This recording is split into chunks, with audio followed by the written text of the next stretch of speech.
Hello and welcome to the CX Files podcast for April 9th, 2026. My name is Mark Hillary and I'm in Sao Paulo, Brazil. And I'm Peter Ryan, back in Montreal. But again, here we're talking about something I saw on LinkedIn. I know you've mentioned a couple of weeks ago that we seem to get a lot of good ideas for guests from LinkedIn. But I saw Chris Chance, who's from CCI. He's based down in Kenya, and he was posting about the creation of the Outsourcing Alliance of Kenya, which is a new trade organization that's promoting CX and BPO down in Kenya.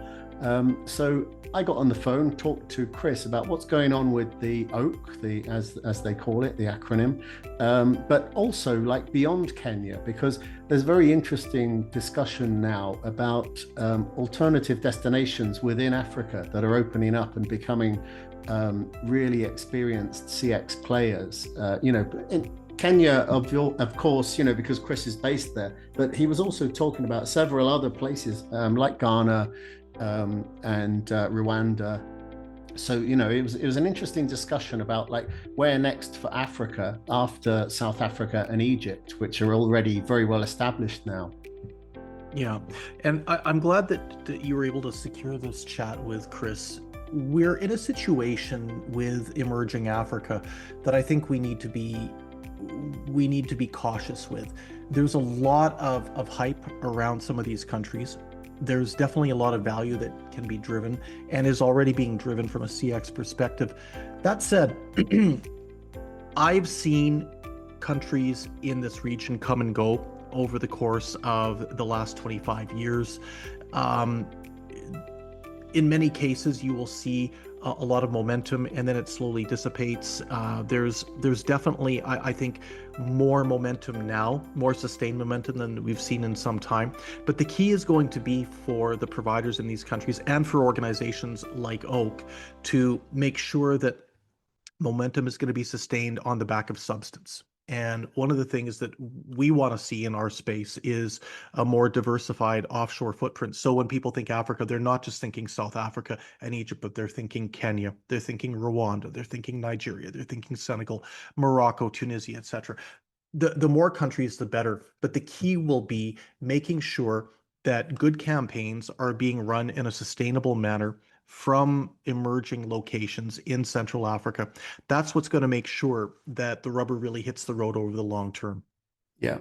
I think that what's really interesting that came out of the discussion was that this is not about just expanding BPO into sub-Saharan Africa because we're constantly on a search to find lower costs.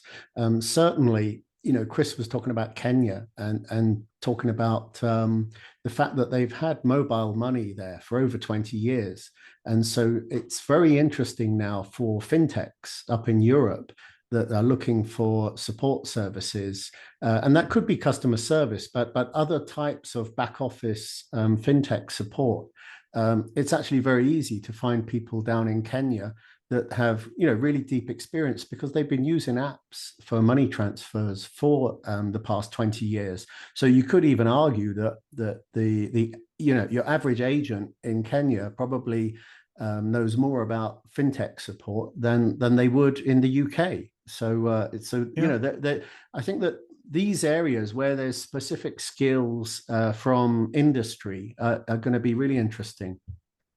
Yeah, I agree with you. And I think that another thing that needs to be taken into account is what you just said, that a lot of these countries have labor forces that are probably in a much better position to support and to sustain CX for some of these emerging parts of the economy, sectors, industries that we didn't even know about even, 5-6 years ago that now are becoming much more mainstream. Well, now is the opportunity to leverage the talent and the subject matter expertise that segments of these labor forces have in places like Kenya and be able to use them to draw the best possible CX possible, as opposed to perhaps finding somebody in another country where these applications or these functions aren't as readily known, and you've got to spend a lot of time and resource training them up. Yeah. Well, let's go to my discussion with Chris about next steps for Africa and hear where Africa goes from here.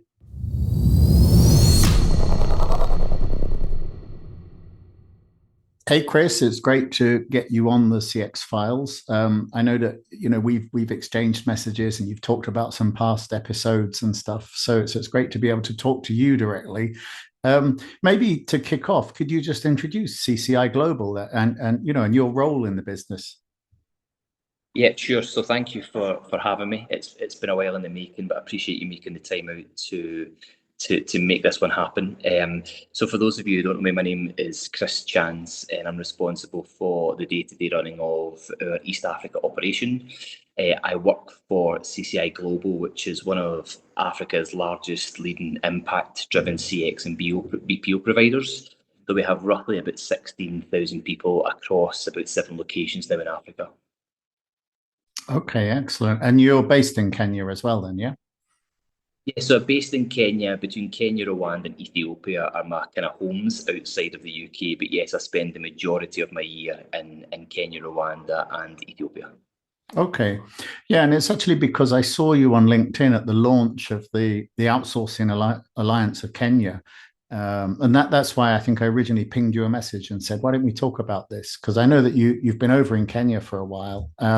Maybe you could just introduce Oak. I mean, what's the plan for this alliance and why do you think it's needed? Yeah, so I think our initial connection came through an error on my part, if I remember correctly. So I accidentally tagged you in a post, and I meant to tag Mark Angus in the post, and I think that's what brought the connection together. But it's funny how the world works. But Oak, or the Outsourcing Alliance of Kenya, is about bringing the industry together with a single voice. If you think about kind of Kenya's BPO sector has grown significantly and quickly, but it's been quite fragmented. It's 10% year on year growth. I think it's about 700 million in revenue, and there's about 40,000 jobs created in the BPO sector now. But that's all been done in absence of a, a group of people bringing that together. So effectively, what Oak does is it creates a more formal structure with government, with investors, with education providers, and obviously with international clients. But it aligns very, very closely to Kenya's what is effectively Kenya's 2030 vision, which is positioning the ICT and outsourcing is a key driver for job growth in the economy. Yeah, and it's interesting because you mentioned some places then like Kenya, Rwanda, Ethiopia. And I think that, if we look at most of the kind of people in Europe that are familiar with CX and BPO, they would probably think immediately of South Africa and Egypt when looking at Africa. So is something happening in Africa now for so many new places to be growing up so fast? Yeah, and it's interesting because Mark Angus and Matt Kendall were at the launch of Oak, and they shared a lot of insights, kind of reports, industry analysis around about the same trend, which is kind of Africa moving into a much more structured, globally integrated delivery model, if you will. Um, but it's if you kind of think about it, there's several things happening in Africa all at the one time. You've kind of got the demographics, Africa having the youngest workforce in the world.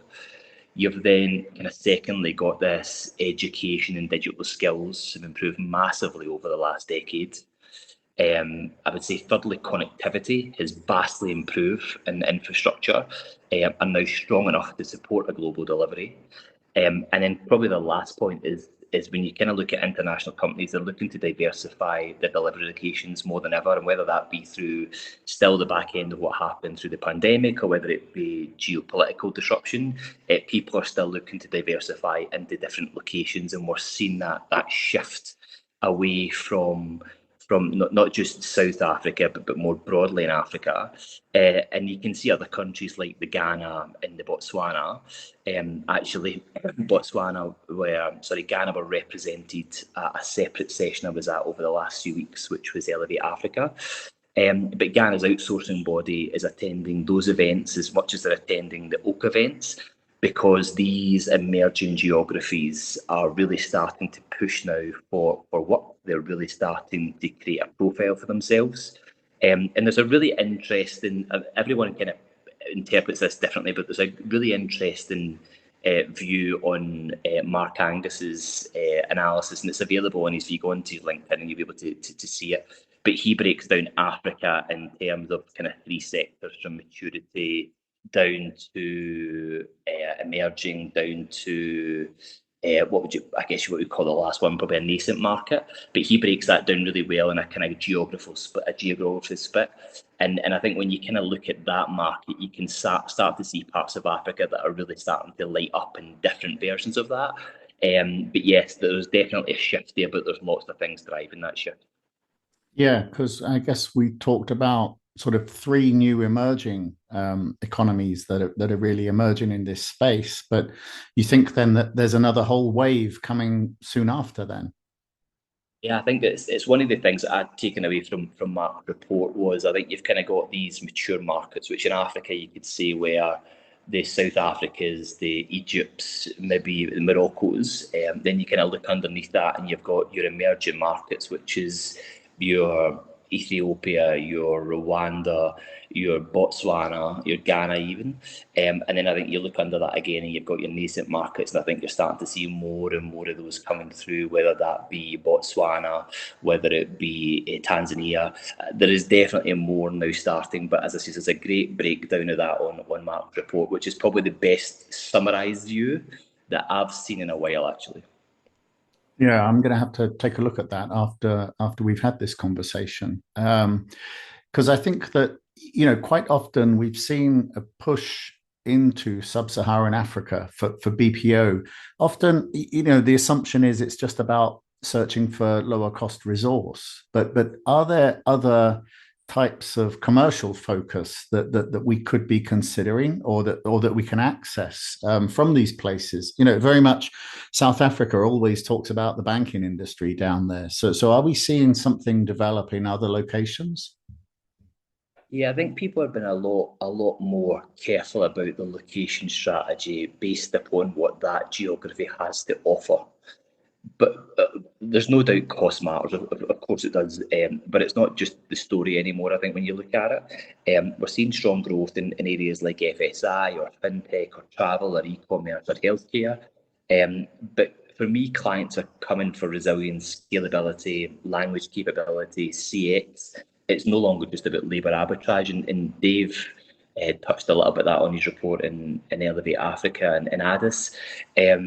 But we're starting to play more to the skills of that geography. So if you kind of look at, let's take Kenya as an example, a huge tourism industry and plays exceptionally well to travel and hospitality. If you look at Rwanda, the huge amounts of French speakers available in Rwanda. I can't remember the number, but it was something crazy, like over 1 million fluent French speakers, available talent resource pool in Rwanda. And for a country of 15 million, that's exceptional. And so we're playing really well into that French categorisation into Rwanda. But yes, I think it's really important that you understand the geography that you're in, what it has to offer, and how that geography has its own USP versus other geographies. You can operate in many, but what is the USP that you're trying to leverage in that geography, I think, is where people are starting to be a lot more clever about the location strategies now. Yeah, I read an article that was talking about Kenya, and it was specifically sort of the audience they were trying to talk to was the fintech audience in London specifically, because I think, and their point was that you've had phone to phone transfers with stuff like M-Pesa for more than 20 years in Kenya. So, you could even argue that the agent's day-to-day experience of fintech is probably better than your average person on the street in London.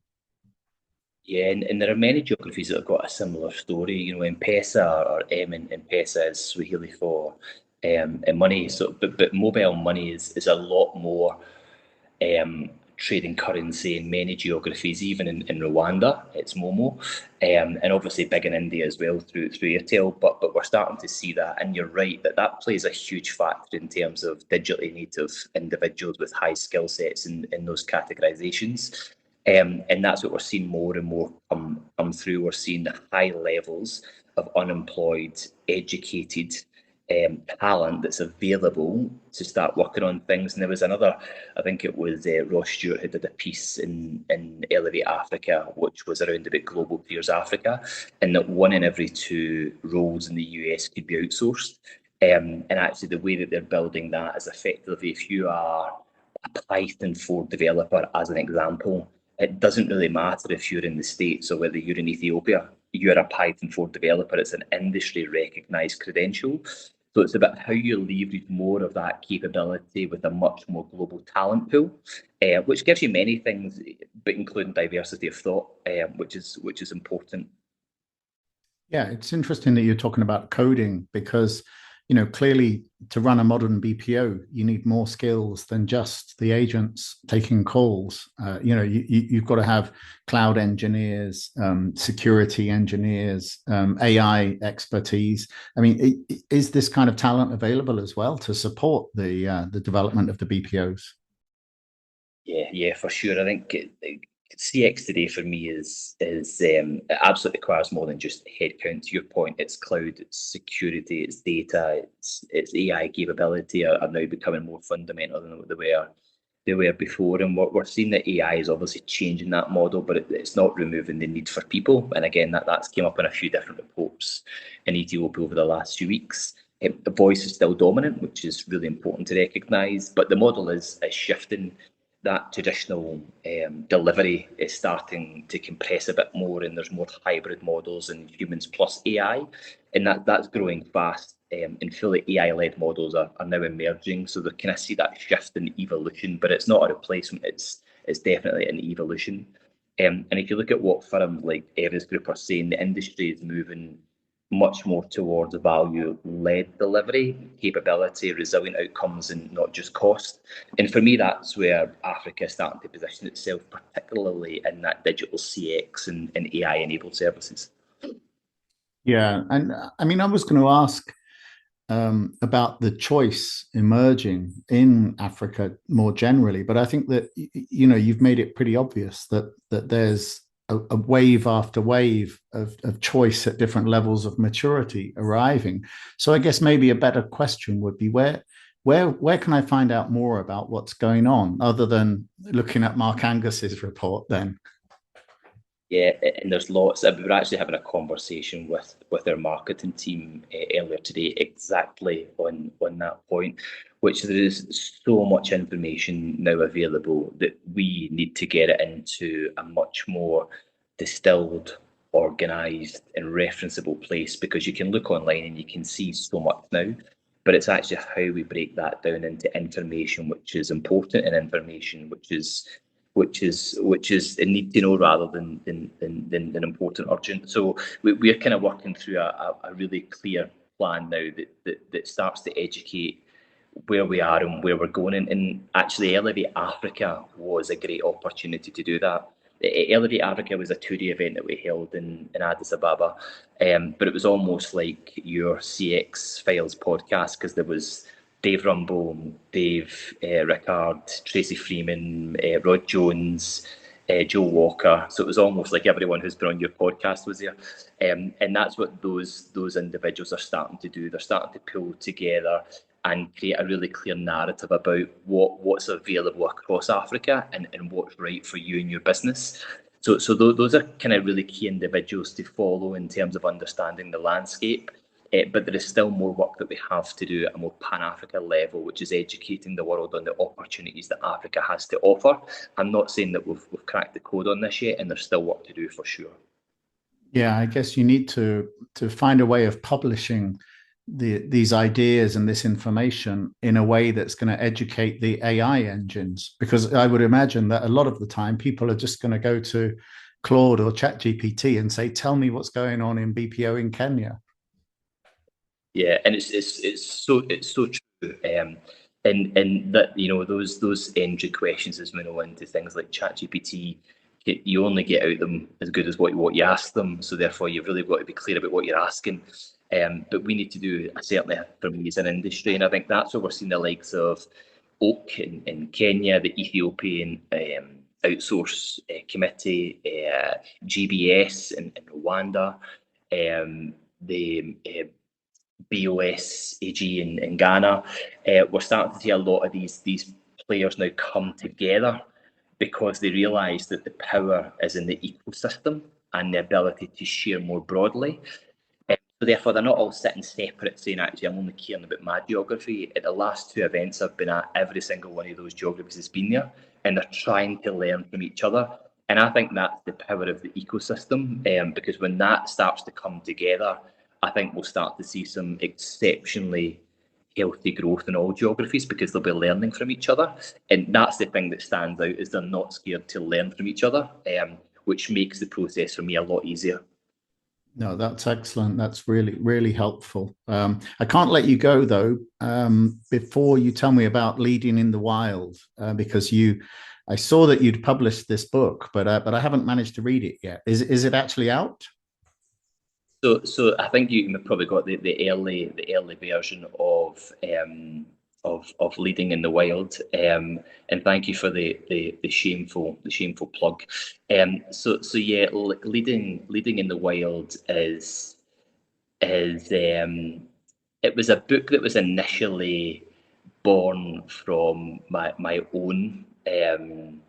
It probably started from a personal place, and my dad passed away when I was 6, and as I was growing up, there were moments where I thought there were things he probably would have taught me much earlier in my life, had he been around. And what I realised is I ended up learning a lot of those lessons through leadership, through experience, through mistakes, and through people that I worked with more than anything. I finished school on the Friday, and I started with working with Sky TV on the Saturday, and I learned with more people around about me than what I did anywhere else.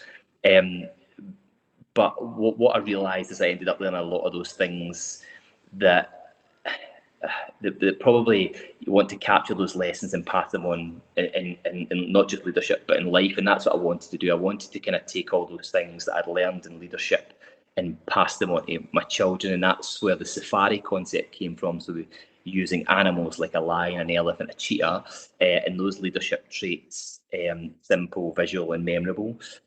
So while it's a leadership book, its core really is about sharing life's lessons just in a way that's accessible and hopefully sticks with lots of people.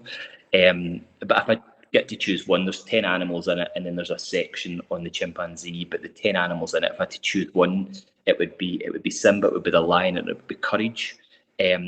And I tell the kids this all the time, but courage is doing the right thing even when it's uncomfortable. And that's something that I learned much, much later in life, but it shapes everything, your decisions, your relationships, and the kind of person that you ultimately become. But the book will be out in April. I think it goes onto Kindle first towards the back end of April, and then it will be available on Amazon. But thank you for the very shameful plug. No, definitely. We'll make sure that we try and add a link to the show notes as well then. Okay. That's a great update on what's going on in Africa. And I think that I'll definitely try and include links to what happened at Elevate and Mark Angus's research as well, because it's clear that there's a lot more reading for everybody to do. And equally as well, we can add the links, but equally, if anyone has any questions, I am more than happy to help support and provide counsel on our journey as we went through this in multiple geographies, but happy to connect people wherever I can, because that's ultimately what we do and how we help the industry grow.